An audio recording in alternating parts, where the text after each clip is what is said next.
From the stadium that hosted Super Bowl 48 back in 2014, there's a look at MetLife Stadium here in East Rutherford.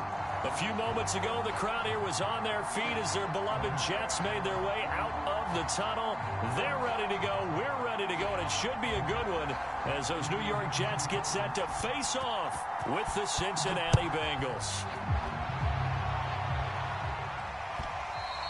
And that'll carry over the back line of the end zone for a touchback.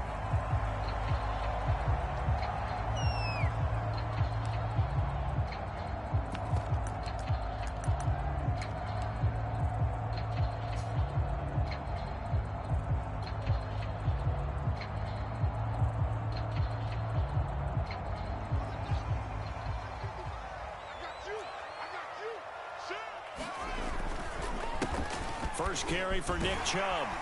And he'll wind up with about 6, up past the 30 to the 31. So, Charles, you talk about this offense, how well they've played. I mean, the defense, too, really. But they're sitting at 10-0 now on the year. 4-0, 5-0, that's nice. But once you start hitting double digits with these wins and no losses, I think the seriousness of the situation, it just has to ramp up.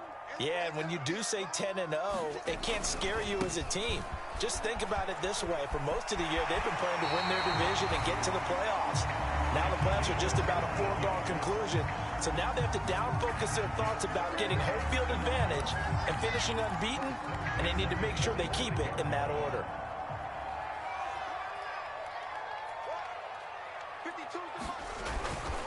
On first down, they'll run with Chubb.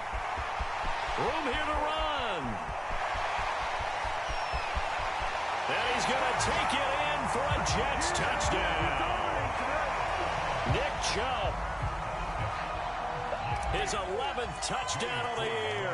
And the Jets have taken a first-quarter lead. The point after through the raindrops up and good. And it's now a 7-0 game. Joey Sly now to kick off after the touchdown. And that one will bounce out of the back of the end zone, so we will start here at the 25.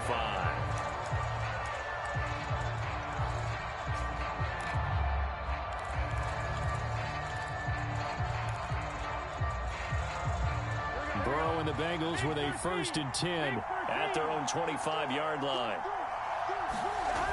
Here's a play fake as they set up to throw. Under a heavy rush, and down he goes. He couldn't get rid of it. He takes a sack for a loss of 6 to bring up 2nd down.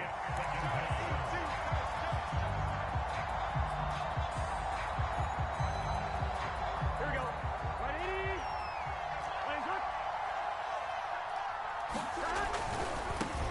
The former 2nd-round pick, this is Joe Mixon. And he'll be taken down at the 20 after a gain of just 1. This defense for the Jets, they played really well in that win last week against Miami. I have to admit, I was extremely impressed by what I saw on tape because they stayed in the face of the quarterback the entire game, ended up getting 4 sacks total, and made it difficult for him to step up and find receivers downfield. Also made it hard for him to escape the pocket and run. And he is going to have a Bengals first down as they're able to get the 3rd down conversion. I know at the end of games, coaches always tell us that no one play won or lost a game. But this seems pretty important early, doesn't it? Their ability to pick up that first down on 3rd down, I thought that was key. Well, you're already in the hole after the touchdown on the other side. How will you respond? We talk about that a lot, and they responded pretty well there. You go 3 and out, I think you give up a lot of momentum. You get down 2 scores, could be an entirely different game. So they've got a nice drive going now. They're in good shape. What's interesting to me is they're also in that spot of the field where you would take a shot. Do you change that up just because you're down a touchdown? So in Jet territory now. Here's 1st and 10 at the 49-yard line. And that play will go nowhere. Losing yardage back near midfield at the 49. They'll lose a yard there, and it's 2nd and 11. This defense is a difficult one to prepare for, one of the best in the league. They'll come at you from all angles, and they did a nice job there stopping him for a loss. Steps away to his left. And he's able to get this to the 40-yard line before he's out of bounds. A nice job of eluding the pressure there, scrambling for 11. The best quarterbacks that ever played the game all wanted to blend in with their teammates and be one of the guys. But sometimes you got to take modesty and put it aside. You're the franchise quarterback, the face of the team, and the guy that leads them to victory. You have to get down and protect yourself and not take hits like that. Well, partner, what do you think? Might have been 4-down territory if they didn't pick it up, but... Yeah, it's a moot point now. I was curious, so if they didn't get it there, would they have gone for it? I guess we'll never know. Yeah, we didn't have to make that call, but I have a feeling both of us would have said, go for it. Now Joe Mixon. And this will be a gain of 5 as he gets it to the 30. A quick burst there, and he nicely bit off a pretty decent gain.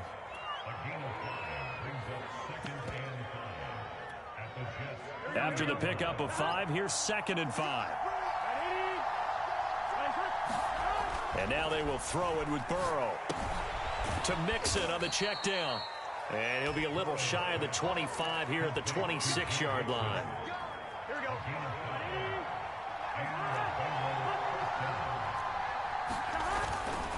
Mixon with a first down carry. And he'll manage to pick up about 4. It's 2nd down. Some of the most unselfish players on any football team, defensive tackles, because we ask them to just eat up blocks and allow other people to make tackles. And when he can make a play himself, as we just saw there, that's a big day. And Burrow going to slide to the ground as he does pick up the first down. A gain of 4 last play. They double that here and get 8. From the 13 now, they work on 1st and 10.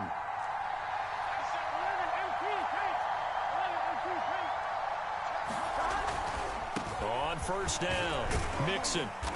And now they're inside the 10 as he's brought down at the 9. 5 yards is the tally on first down. That brings up 2nd and 5.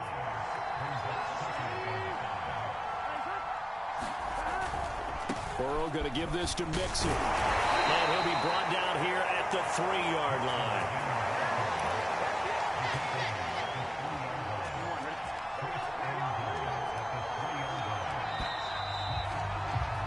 After 1, 7-0 on EA Sports.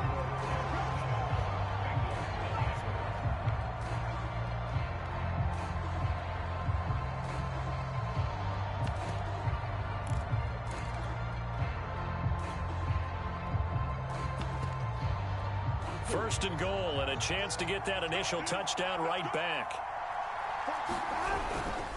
Mixon. And he'll take this into the end zone for a Bengal TD. Joe Mixon, touchdown number 15 on the year. And the Bengals are an extra point away from tying up this football game. Extra point right down the middle. And we are tied here in the second quarter. Each team's had it. Each team has scored. 7-7 here as the kick's away. And we'll see a return here from the end zone. And he'll be brought down shy of the 20, so the decision to bring it out of the end zone, not a good one.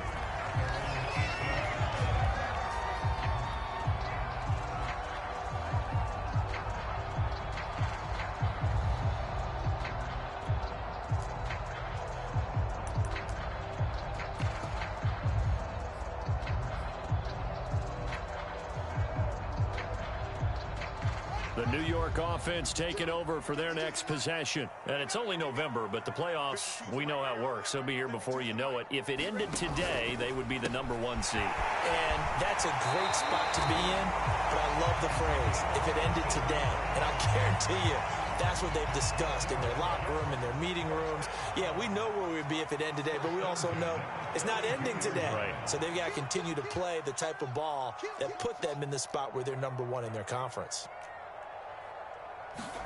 On 1st and 10, here's Fields. He'll buy some time right. Drops it off for Chubb. It'll be a gain of 5, and it'll make it 2nd down.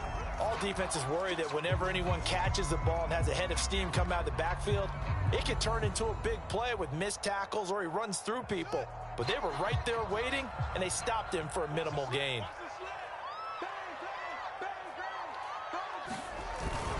They go with Chubb on 2nd down. And this winds up a gain of 4 to the 41.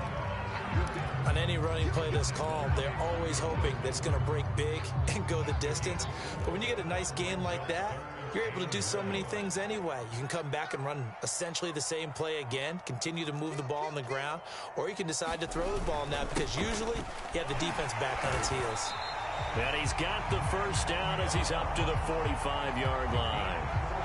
Well, they're currently the best in the NFL in converting on third down, so it was no surprise there that they picked that one up. And they've done it in many different ways throughout the season, Charles. Picking it up, running it, throwing it, just effective on third downs all year long.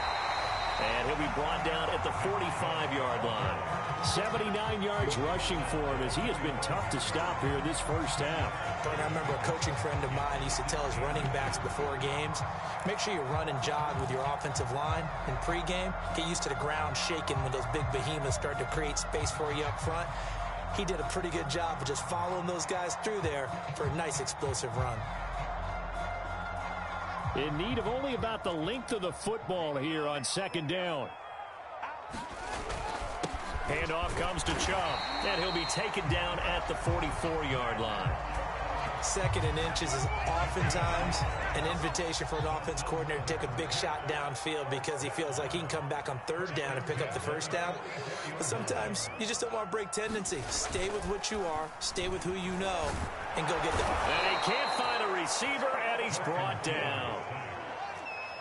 And they need to work to at least get some of this yardage back after the sack. Second and 19. Chubb on the counter, and nowhere really to go there. He'll take this up just shy of midfield. A minimal gain there on the 8th play of the drive. When we talk about defenders, specifically linebackers, keeping their eyes in the right spot, he had that eye down the entire time. And you know that's not easily done because they throw a lot of misdirection at you. They try and fool you and get your eyes in the wrong place. But you're right about that one. He correctly figured that one out and made a really nice play. Now on third and long, they'll look to throw. And he'll be taken down by the Bengal pressure. Sam Hubbard picks up his second sack of the afternoon. We've hit the 2-minute mark of the first half. All knotted up at 7. On fourth down, Matt Hawk to punt it away.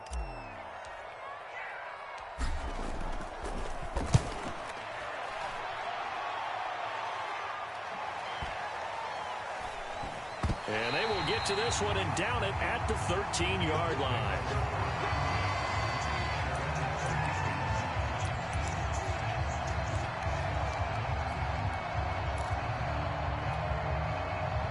The Bengals drive about to get going.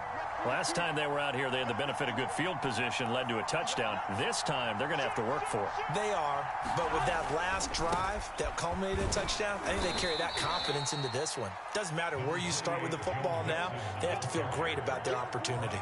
5 yards on the carry. Good pickup on first down.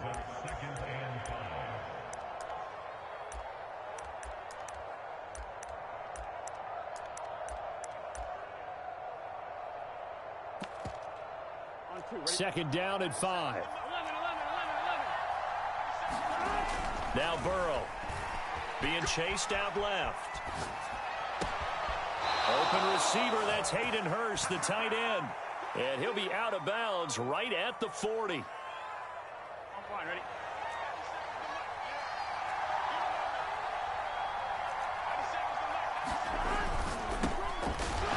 Burrow gets this one quickly out wide.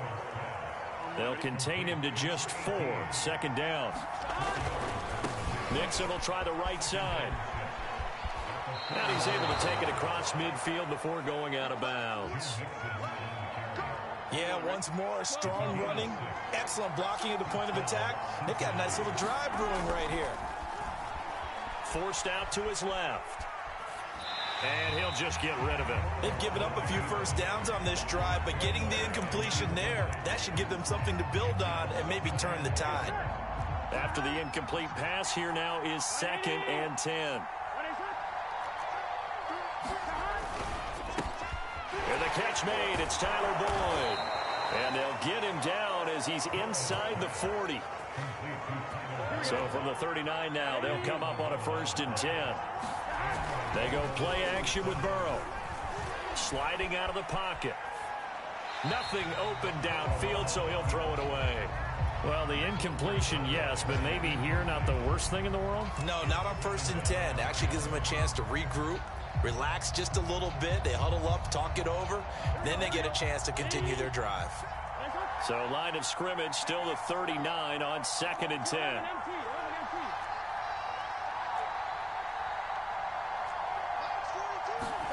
And Burrow going to throw again. And this one incomplete. Too much contact to hold on to that one, and it's 3rd down. This offense was on the move. Now 2 straight incompletions have them looking at 3rd and 10.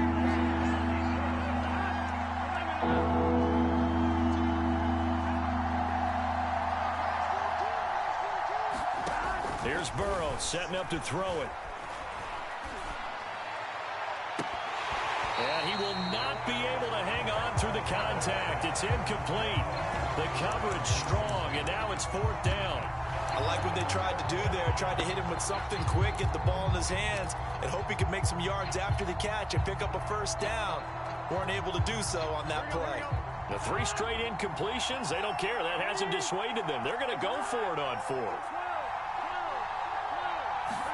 They'll try and throw forward with Burrow. And he's brought down. Can't do anything with a football. It's a sack and a turnover on downs. The Bengals try it, but it doesn't work out. And the Jets are going to get the football back. The New York offense taking over for their next possession. And with good starting field position and 3 timeouts as well in their pocket, no reason not to try and put a late scoring drive together. And taking it across midfield and just shy of the 40. The Jets are going to use the first of their timeouts, as the clock will stop with 20 seconds to go in the first half.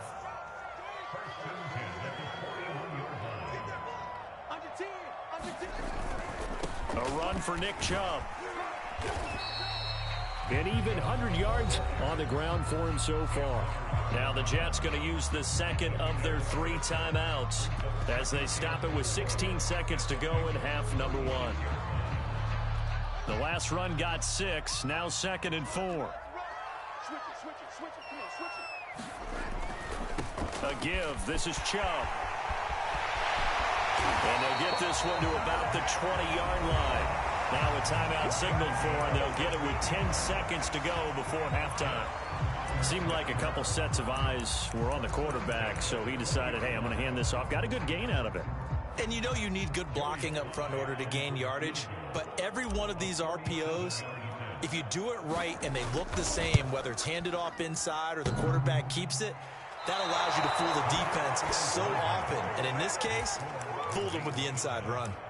And no mistaking that sound. It reverberated through the whole stadium. And it's the sound, Brandon, no kicker wants to hear. It looked like he had it on target the whole way, but the upright said, The Bengals drive about to get going.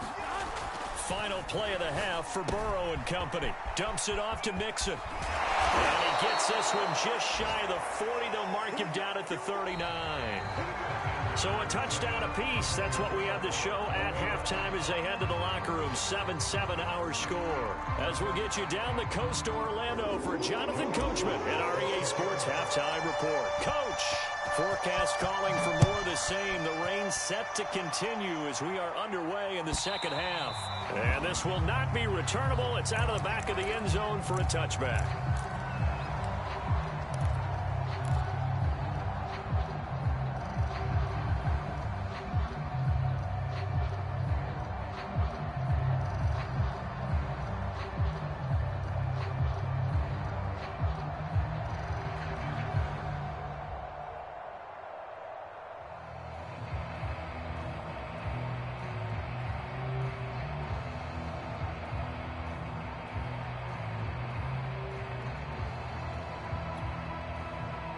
The Bengals drive about to get going. It's a tie football game here. What do you think, Charles, the message was at halftime? Well, I think that they probably just looked at things and said, we're fortunate that this is a tie game. No need to panic, no need to change a whole lot. We didn't play anything close to our best in the first half, so we don't have to go out and win one for the Gipper. Let's just go out and play our best football and win one for us. They'll stay on the ground. Mixon again. And here's another tackle made at the line. So they're converging well on the football now. Officially nothing on that one. No gain. So they're left with still 10 to go on third down. An important play right here, 3rd and 10. And I would expect pressure here. On third down, Burrow. A fight for the football, and it's intercepted. Picked off at the 40. First possession of the third quarter, an interception, so maybe a second-half tone setter. Indeed, and not the tone they wanted to set. That's the equivalent of running out the wrong door and running into your pool instead of running out onto the field. A real dud for that one. Has that happened to you before? No, but I've heard stories about teams actually doing that back in the good old days. Eluding the pressure right. And he wisely will throw that one away. That was nice work there defensively to force the incompletion. Now, even though this drive started in plus territory, they're still not in field goal range yet. So they can work towards another couple of stops and not allowing that turnover to hurt.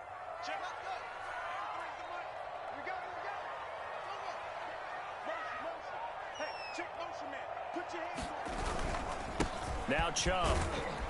They'll wind up getting 4 down to the 36.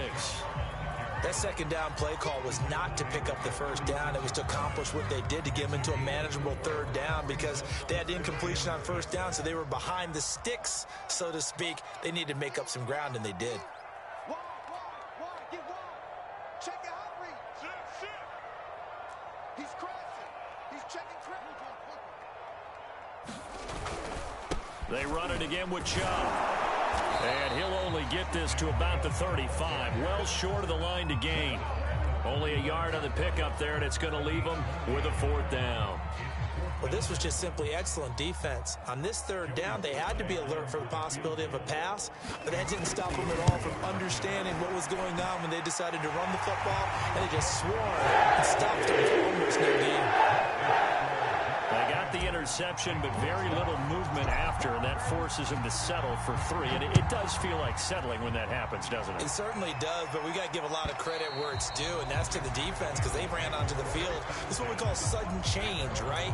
Interception, you got to go put out the fire, and they did, holding them to a field goal.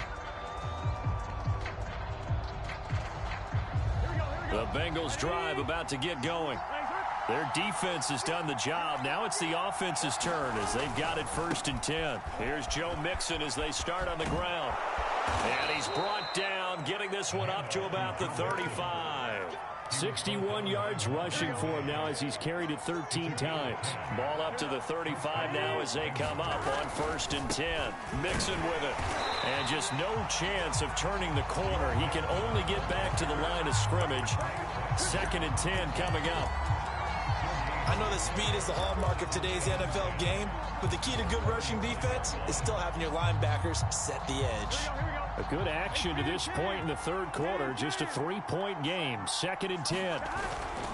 Now it's Mixon running right. They get 6. That'll leave them with 3rd and 4. And there we saw one of the downsides of blitzing during a rundown because sometimes you get out of your gaps. You don't fit the run quite as well because you're headed towards the ball carrier with abandon. Well, this is going to depend on the spot, but it's not a very generous one. He looks to be about a yard or so short. It's a gain of just 3, and the offense likely going to yield to the punting unit here on 4th down.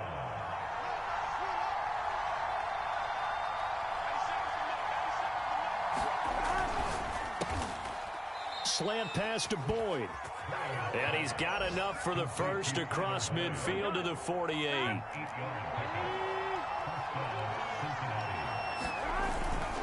They'll run on 1st down. Mixon. And he's going to get this one down near the 45-yard line. On the stop there defensively, Marcus May with the tackle. The last run got 3. Now here's 2nd and 7. Again, it's Mixon. They had 3 yards on 1st down, just 1 yard there.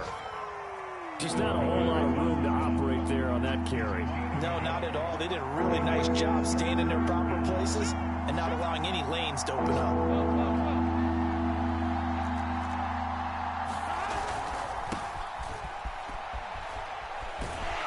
And he will have a 1st down as they get him to the ground at the 37.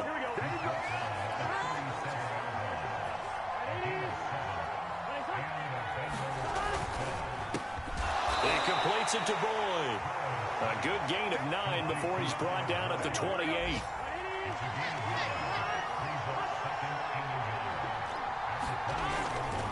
Now a give right side.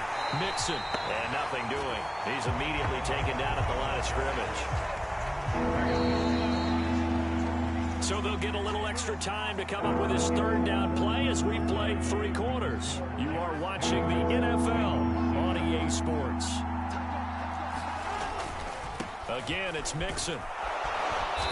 And he's going to get the first down here as he's taken down at the 22.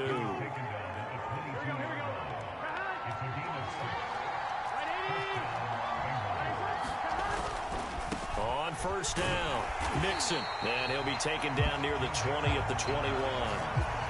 Just a yard on the first down carry, so it's 2nd and 9.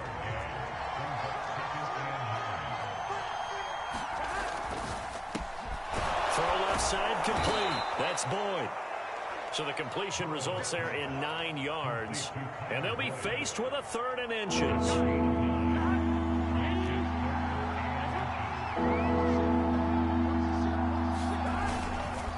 They give to Mixon to try to pick it up. And he gets the first down yardage before he's brought down just outside the 10 at the 11. Now a 1st and 10 at the 11.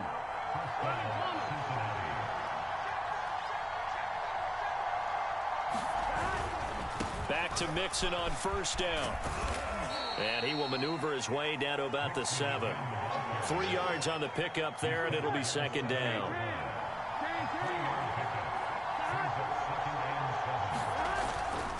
Now a give right side.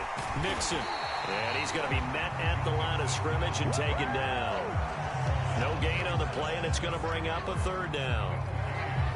If you're going to run against this unit, especially down here, just beware. I mean, they're the top rushing defense in the league. Yeah, and then they go ahead and they double down with the whole thing because you think, okay, let's throw the ball. Oh, yeah, that's right. They defend the pass pretty well, too. Very difficult task right now. Buying time to his left. To the goal line, but it's incomplete. Right now, the story of this game continuing to be the defenses because the offenses, they're finding it difficult to establish any rhythm whatsoever. I like how you come to us in praise of defense, Brandon, because that's exactly right. That was an incompletion force there, but we've seen it throughout this game. Both of these defense coordinators, they're a step ahead of their offensive counterparts. So this game's had a little bit of everything. Here's another little something. A potential game-tying 4th quarter field goal that winds up hitting iron. And there's always a chance that it's going to hit and bank itself in, but no such luck that time. And that's a body blow right there. And for one of the few times here today, this run's not going to go anywhere. Officially no gain on the play, and it's 2nd down.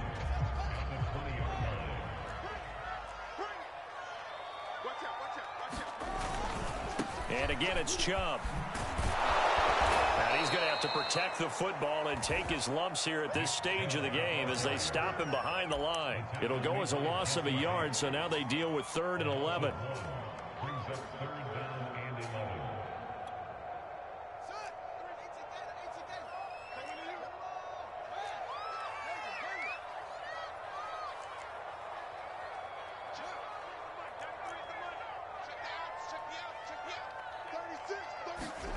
To throw is Fields.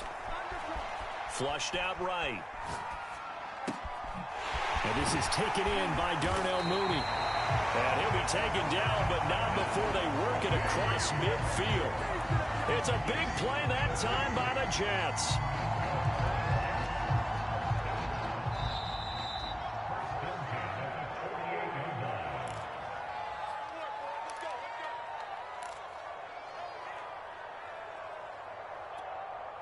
So it's Jets football as we get you reset here. They've got a 1st and 10 as they look to try and finish this one off. Fields tapping it forward, jet sweep. And they're going to stop him right at the line of scrimmage. Just no cutback lane to be found whatsoever. 2nd and 10. Another running situation on the doorstep as they come up 2nd and 10. They'll try and run some clock here as they keep it on the ground. And once again, they'll get possibly back to the line of scrimmage, but no more than that. So here we go, Charles, 3rd down. Any chance you're throwing? I don't think so. I think you got to keep the clock rolling here.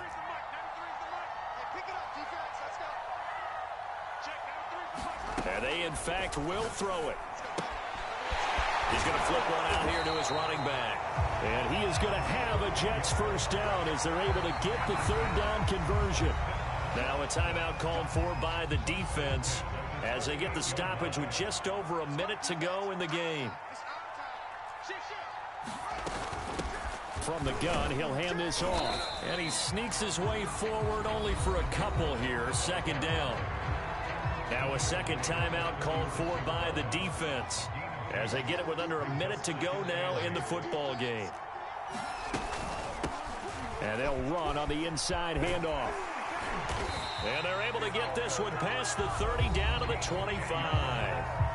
Now the Bengals going to signal for their 3rd and final timeout as they get the stoppage with a little over 50 seconds left to go in the game.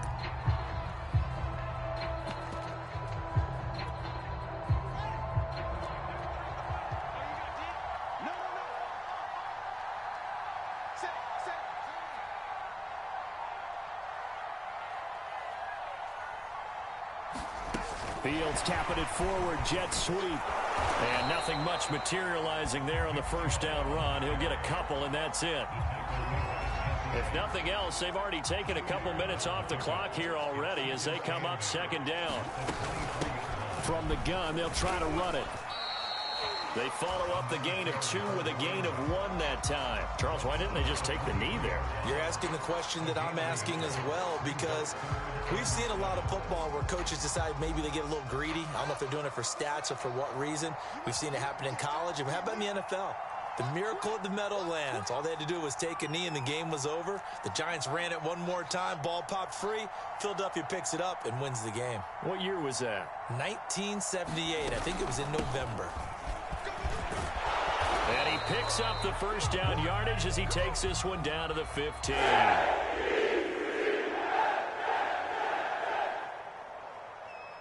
Well, Charles.